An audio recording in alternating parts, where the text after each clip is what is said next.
காவேரி அவங்க அம்மா கூட மாடியில் அப்பளங்காய போட்டுட்ருக்காங்க. அப்போது விஜய் வந்து பக்கத்தில் இருந்து ஃபோன் பண்ணி கூப்பிட்டுட்ருக்காரு. அப்போது காவேரி கட் பண்ணுறாங்க. மெசேஜ் பண்ணுறாரு, உங்க கூட பேசணும் காவேரி, வா காவேரின்னு. அப்போது காவேரி போக மாட்டேங்கிறாங்க. கொஞ்ச நேரம் போய் காவேரி, அம்மா எனக்கு ரொம்ப தண்ணி தவிக்குது, நான் போகிறேங்கிறாங்க. காவேரியோட அம்மா, போய்க்கோ நீ கொஞ்சம் தான் இருக்குது, நாங்களே காய் போட்டு வந்துடுறோம் அப்படிங்கிறாங்க. காவேரி வீட்டுக்குள்ளே ஃபோன் எடுக்கலான்னு போகிறப்ப அவங்க அம்மாவும் வீட்டுக்குள்ளே வந்துடுறாங்க.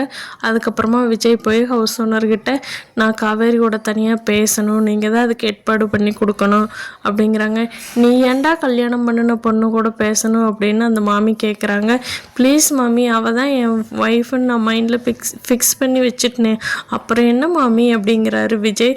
அவங்க ரெண்டு பேர்த்துக்கு ஒரே கன்ஃபியூஷனாக இருக்குது. காவேரியோட வீட்டுக்கு போய் காவேரி கூப்பிடலான்ட்டு மாமி போகிறாங்க. அங்கே காவேரியோட அம்மா வந்து, காவேரிக்கு நடந்தது ஒரு செல்லா கல்யாணம், அது ஏம்மா கேட்குறீங்கன்னு சொல்கிறாங்க. இப்போது மாமிக்கு குழம்பிடுது, என்னடா இது, விஜய் ஒரு மாதிரி குழப்பறே, இவங்க ஒரு மாதிரி குழப்பறாங்கன்னு மாமி ரொம்ப கன்ஃபியூஸ் ஆகிடுறாங்க.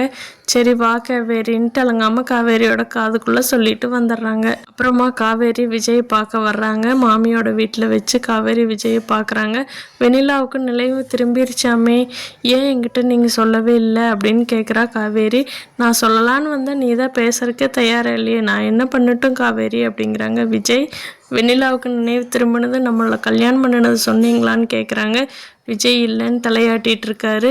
அப்போது விஜய்கிட்ட காவேரி வந்து, நான் இப்போது ப்ரெக்னெண்ட்டாக இருக்கேன், அதாவது உங்களுக்கு தெரியுமா, சொல்கிறீங்களா, இப்போவாது வெண்ணிலா கிட்ட கல்யாணம் ஆயிடுச்சுங்கிறத கேட்குறாங்க. அப்போ விஜய் ரொம்ப சந்தோஷப்பட போகிறாரு. நீ வரும் நாட்களில் என்ன நடக்க போகுது, காவேரியோட அம்மா சம்மதிப்பாங்களா என்னங்கிறத பொறுத்திருந்து பார்ப்போம் ஃப்ரெண்ட்ஸ்.